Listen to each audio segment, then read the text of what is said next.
सरदार साहब समझो काम बन गया। आलमदाद ने, जो इस वक्त सरदार रशीद की हवेली में उसके ड्राइंग रूम में मौजूद था, फ़ोन सुनने के बाद कहा, यह फ़ोन ASI मौजदीन का था। मौजदीन इसके साथ ही पुलिस में भर्ती हुआ था। दोनों ने एक दूसरे की मदद से खूब मुंह काला किया था और लाखों की हरामकारी की थी। आलमदाद जिस चक्कर में पुलिस की नौकरी से जान छुड़ा आया था, इसमें मौजदीन बराबर का हिस्सेदार था, लेकिन उसने मौजदीन को महफूज रख लिया था। दोनों का कारोबार शहर में मुश्तरका था, जिसका इल्म मौजदीन के महकमे को नहीं था। इसने मौजदीन के ज़रिए, जो हुस्ने इत्तफाक से इस बाज़ार के पुलिस स्टेशन में ASI था, इनायत बीबी को अप्रोच किया था। दोनों शैतान जहन के मालिक और शैतानियत में एक दूसरे से 2 हाथ बढ़कर थे। उसने मौजदीन को सारी कहानी सुनाकर सरदार रशीद की मुस्तकबिल में अहमियत का एहसास दिलाने के बाद उसकी मदद से ही सारा मंसूबा बनाया था। मौजदीन ने फ़ोन करके उसे बता दिया था कि उनका काम हो गया है। आलमदाद हाथ पक्का डालना। सरदार रशीद को अभी तक यकीन नहीं आ रहा था।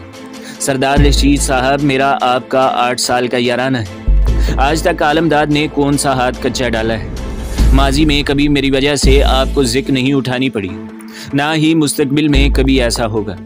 मैंने आपसे वादा किया था कि आपको MPA बना कर छोड़ूंगा।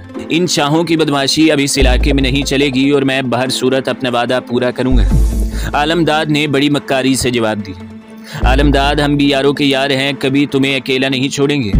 और खुदा रसूल सल्लल्लाहु अलैहि वसल्लम को हाजिर नाजिर जान कर कह रहा हूँ कि अगर मैं MPA बन गया तो दुनिया की कोई ताकत तुम्हें यूनियन कौंसिल का चेयरमैन बनने से नहीं रोक सकती।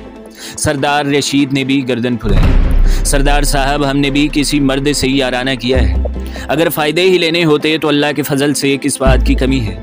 आलमदाद ने दबी दबी जुबान से कहा। उसने सरदार रशीद को बताया था कि किस तरह ज़हरा बाई के नाच गाने का बंदोबस्त किया है और उसके गाने पर हनीफ खान ज़रूर यहाँ आएगा।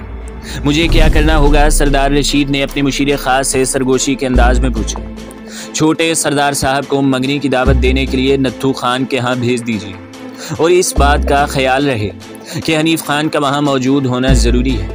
आलमदाद ने मंसूबे का अगला हिस्सा समझाते हुए कहा, लेकिन वेकिन को छोड़िए सरदार साहब, सियासत में अगर मगर लेकिन वगैरह चलते रहते हैं। आपको सियासत का खेल इसकी मरवजा असूलों के साथ खेलना होगा। मेरा यकीन है कि ज़हरा बाई ने मुस्तकबिल की पेशबंदी के लिए और रियासत शाह के गज़ब से बचने के लिए हनीफ खान का सहारा ज़रूर लिया होगा। जब आपकी तरफ से बाकायदा दावत चली गई तो बाप बेटे में इस मसले पर ठन जाएगी। सरदार साहब, कंजरी का इश्क बड़ा जानलेवा होता है और हनीफ खान इस पर आशिक हो चुका है। नत्थू खान को अपने बेटे की जिद के सामने हथियार डालने पड़ेंगे। एक मर्तबा अगर वो आपके यहाँ किसी तकरीब में आ गया तो रियासत शाह आधी जंग हार जाएगा। बज़ाहिर उसको यही समझाना है कि वो मंगनी की तकरीब में आया है। इससे सियासत या वोटों का ताल्लुक नहीं, बल्कि हम क्या, उसका बेटा ही उसे समझा लेगा। आलमदाद ने अपनी बात मुकम्मल करके कहका लगाया और दाद तलब नज़रों से सरदार रशीद की तरफ देखा। वेल डन आलम, वेल डन।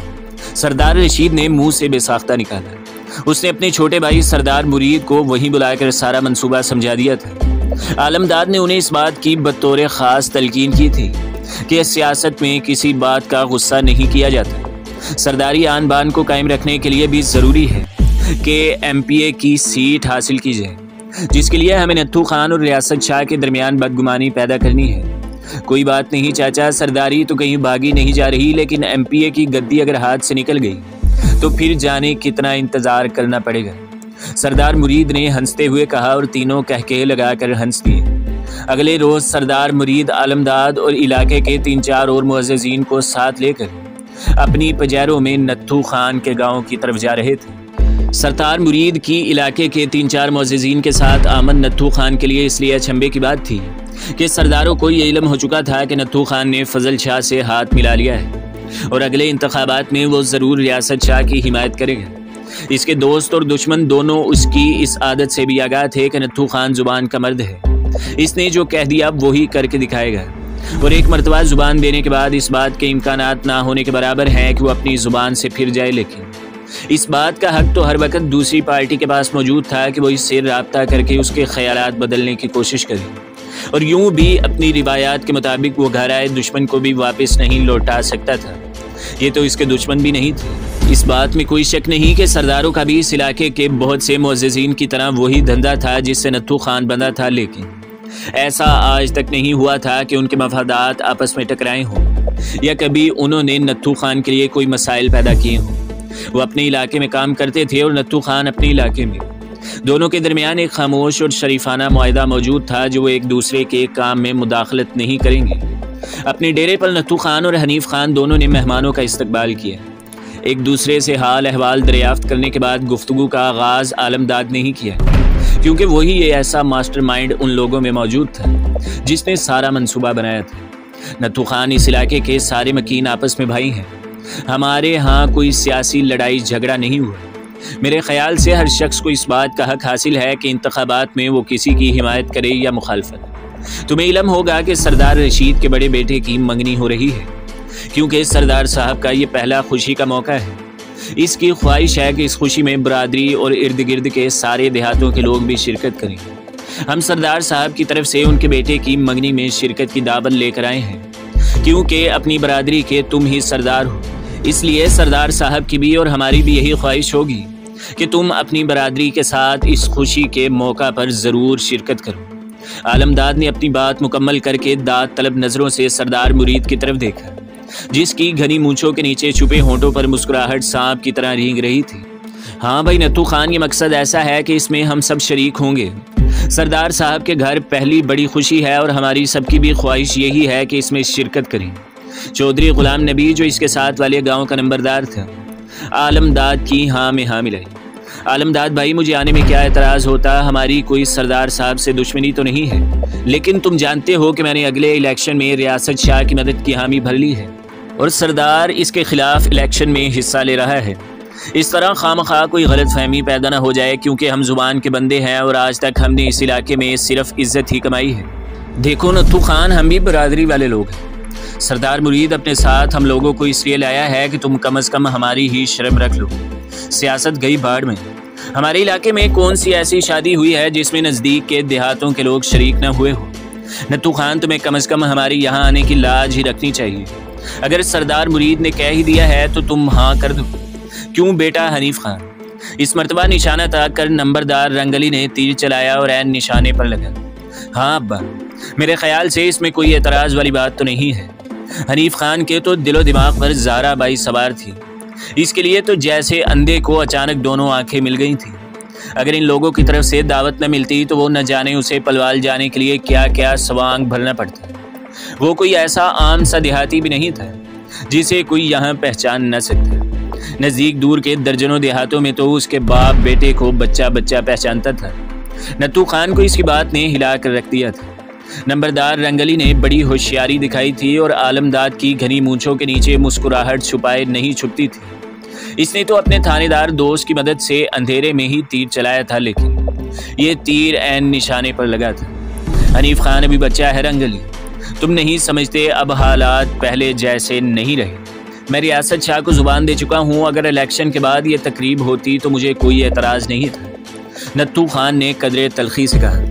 नत्थू खान, तुम नज़दीक दूर के देहातों में अपना नाम मुकाम रखते हो। बड़ी बड़ी पंचायतों में तुम्हें बुलाया जाता है। सरदार साहब भी इस इलाके के इज़्ज़तदार आदमी हैं।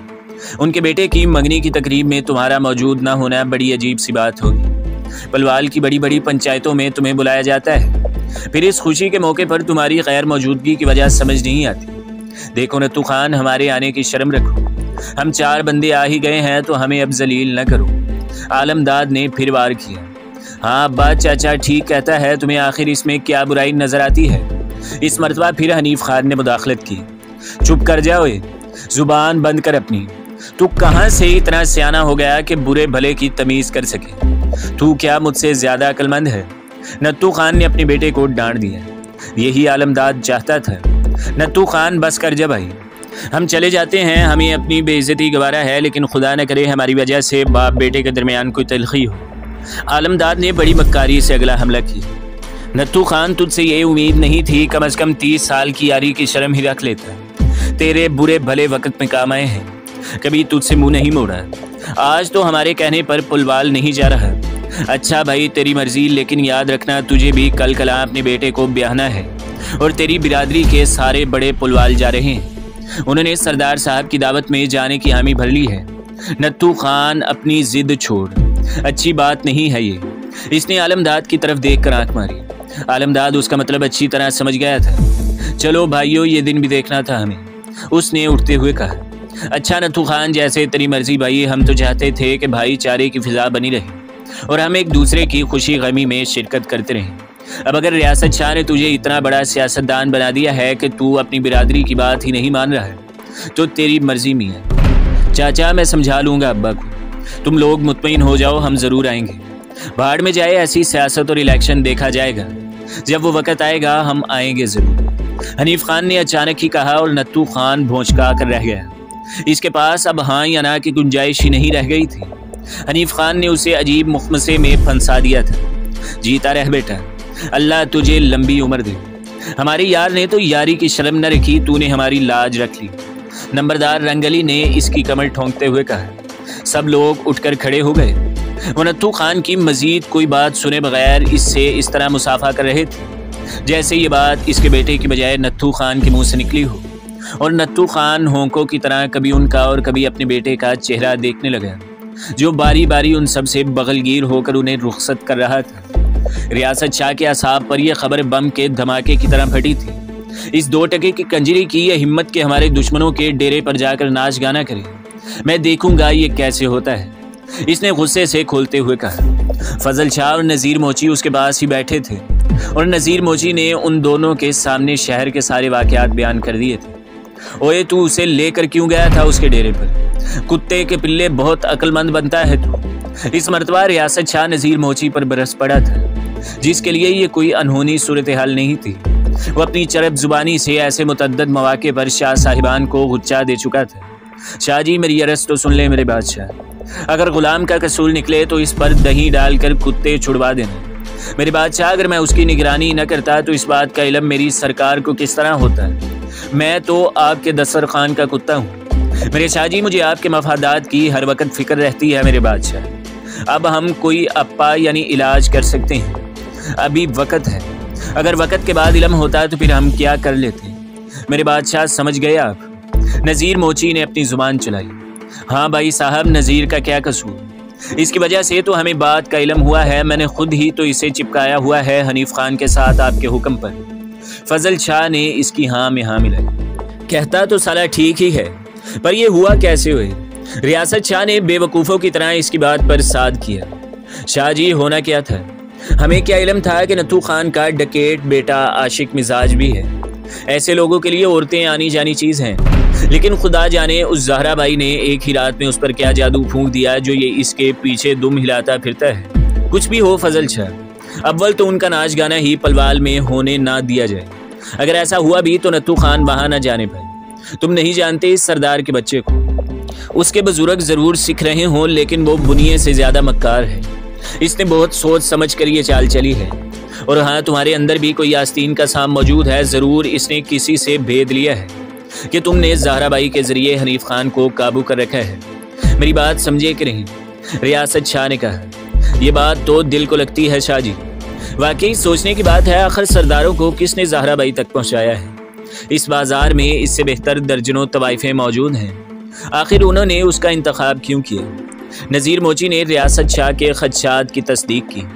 देख लेंगे भाई, आप बेफिक्र हो जाएं। उनका मुकाबला भी रियासत शाह और फजल शाह से है।